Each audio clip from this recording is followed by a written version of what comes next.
तो आज हम मलका क्लियोपेत्रा की जहानत को समझने के लिए एक बिल्कुल अलग रास्ता इख्तियार करेंगे। एक ख्याली कहानी जिसमें एक आर्कियोलॉजिस्ट माजी के सफ़र पर निकल जाती है। आइए मिलकर देखते हैं कि ये अनोखा सफ़र हमें लीडरशिप और तारीख के बारे में क्या क्या सिखाता है। कहते हैं कि तजस्सुस जानलेवा होता है, लेकिन आर्कियोलॉजिस्ट्स का क्या? हमारी कहानी की हीरोइन है डॉक्टर नदीन। सोचें, एक ऐसी आर्कियोलॉजिस्ट जिन्होंने अपनी जिंदगी के 15 साल गुमशुदा तहजीबों को खोजने में लगा दिए, और आज उन्हें कुछ ऐसा मिलने वाला था जो तारीख का रुख मोड़ देगा। एक पिज़्ज़ा शॉप के ठीक नीचे जमीन में 12 मीटर गहराई में उन्हें एक अजीब व गरीब चीज मिलती है।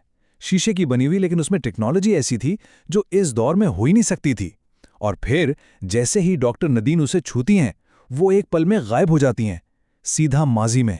तो अब कहानी का मंजर बदलता है और नदीन आंखें खोलती हैं कदीम मिस्र में। एक ऐसी दुनिया जो इतनी असली लग रही थी कि जैसे कोई बहुत बड़ा फिल्मी सेट हो। और फिर उनके सामने खुद मलका क्लियोपेत्रा खड़ी थीं। क्लियोपेत्रा एक नज़र में ही भांप लेती हैं कि ये कोई आम औरत नहीं। वो कहती हैं, तुम बोलती तो आलमों की तरह हो, लेकिन तुम्हारा लहजा कहीं बहुत दूर का है। तुम या तो कोई नबी हो, कोई दीवानी, या फिर कोई बहुत ही अजीब शख्सियत। नदीन ईमानदारी से जवाब देती हैं कि वो मुस्तकबिल से आई हैं, एक ऐसे वक्त से जहां मिस्र की शान व शौकत की कहानियां आज भी सुनाई जाती हैं। और बस यही जवाब मलिका की दिलचस्पी को और बढ़ा देता है। मलका नदीन की सच्चाई और उसके इल्म से इतनी मुतासिर होती हैं कि वो एक बड़ा फैसला करती हैं। उन्हें नदीन के अनोखे नज़रिए में मिस्र के लिए एक मौका नज़र आता है, तो वो उस अजनबी के पुरअसरार माजी के बावजूद एक सोचा समझा खतरा मोल लेती हैं और उसे अपना मुशीर मुकर्रर कर देती हैं।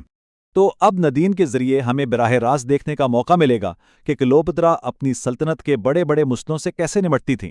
और सबसे पहला और बड़ा चैलेंज था एक तबाहकुन कहत। मसला ये था कि दरियाए नील, जो मिस्र की जिंदगी की रग समझा जाता था, वो सूख गया था। जब दरिया ही सूख जाए तो क्या हो? फसलें तबाह, मछलियां गायब, और चारों तरफ लोगों में बस मायूसी ही मायूसी थी। और इस कहत का माशी असर वो तो तबाहकुन था। आप अंदाजा लगाएं, हालत इतनी खराब हो गई थी कि एक मिस्री शहरी के मुताबिक जौ की एक बोरी के लिए 3 महीने की तनख्वाह देनी पड़ रही थी। यानी रोटी जैसी बुनियादी चीज भी आम इंसान की पहुंच से बिल्कुल बाहर हो चुकी थी।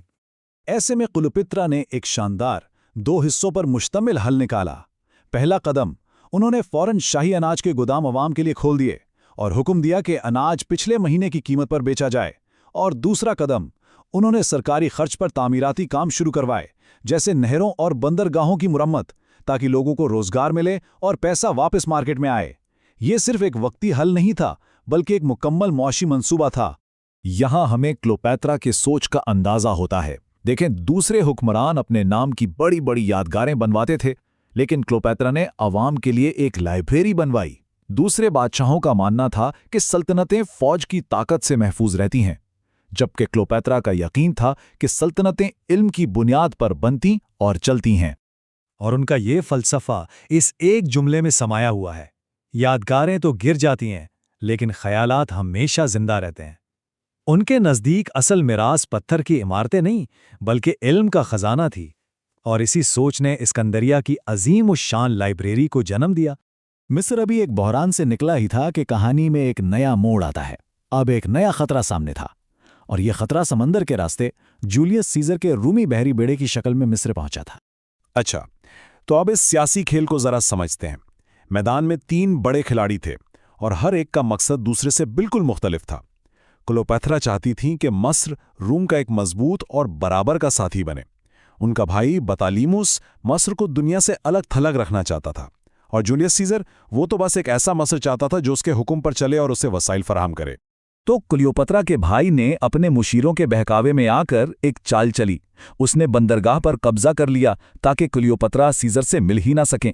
उसे लगा कि उसने अपनी बहन को मात दे दी, लेकिन वो ये नहीं जानता था कि क्लियोपेत्रा उससे 2 कदम आगे की सोच रही थी। जैसा कि क्लियोपेत्रा ने खुद कहा, लेजेंड्स और कुछ नहीं, बस वो लोग होते हैं जो खतरे मोल लेते हैं और फिर लोग इनकी कहानियां सुनाते हैं। वो जानती थीं कि अगर तारीख में नाम बनाना है तो बड़े फैसले करने पड़ेंगे। इसलिए उन्होंने अपने भाई की नाकाबंदी को तोड़कर सीजर तक पहुंचने का जो मंसूबा बनाया, वो सिर्फ एक सियासी चाल नहीं थी, ये तारीख में अपना नाम दर्ज करवाने का एक तरीका था। तो एक तरफ क्लोपेट्रा ने सीजर से इत्तेहाद करके अपनी पोजीशन मजबूत की, लेकिन खतरा हमेशा बाहर से नहीं आता। अब एक नई और ज्यादा खतरनाक साजिश उनके अपने ही महल की दीवारों के अंदर पनप रही थी। और होता यह है कि डॉक्टर नदीन गलती से कुछ साजिशों की बात सुन लेती हैं। मंसूबा क्या था? शाही शहद में जहर मिला दो, मिस्र को एक ज्यादा काबिल हुक्मरान मिल जाएगा। ये सुनकर नदीन के पैरों तले से जमीन निकल जाती है। मलका की जान खतरे में थी।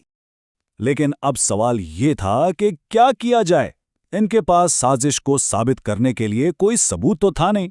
अगर वो सीधा जाकर इल्जाम लगा देती तो कोई उनकी बात पर यकीन ना करता, उल्टा उनकी अपनी जान खतरे में पड़ जाती। नहीं, इस मसले से निपटने के लिए एक बहुत ही होशियार मंसूबे की जरूरत थी।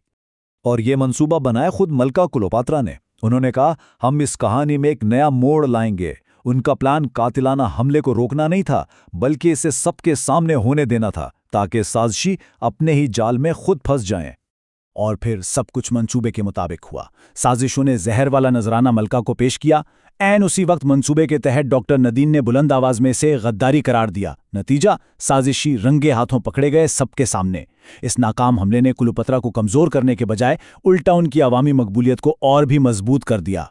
उनके दुश्मनों ने अनजाने में उन्हें लोगों की नजरों में तकरीबन लापरवाही बना दिया था। अब जब ये साजिश भी नाकाम हो गई तो कहानी अपने अंजाम की तरफ बढ़ती है। और यहाँ क्लोपात्रा एक ऐसा राज खुलती हैं जिसे सुनकर नदीन हैरान रह जाती हैं। मलका कहती हैं कि वो शुरू से नदीन की सच्चाई जानती थीं। क्लियोपाट्रा नदीन को वो चीज़ दिखाती हैं जो उनके अपने आले की जुड़वां थी, यानी घर वापसी का रास्ता। मलिका, जो समझ चुकी थी कि नदीन मुस्तकबिल से आई हैं, अब उन्हें एक इंतखाब देती हैं। या तो अपने वक्त में वापस चली जाओ या यहीं रहो और तारीख का धारा बदल दो। ये एक बहुत बड़ा सवाल था। क्या तारीख को बदलना दुरुस्त है, या हमें उन लोगों पर भरोसा करना चाहिए जिन्होंने इस तारीख को बनाया था? नदीन इस कश्मकश में मुब्तला रहती हैं, लेकिन आखिर में वो क्लियोपात्रा की जहानत और क़यादत पर भरोसा करने का फैसला करती हैं और एक नई सोच के साथ अपने ज़माने में लौट आती हैं। और यही डॉक्टर नदीन के सफ़र का निचोड़ था। उनकी आखिरी सोच ये थी कि तारीख को दोबारा लिखने का कोई फ़ायदा नहीं।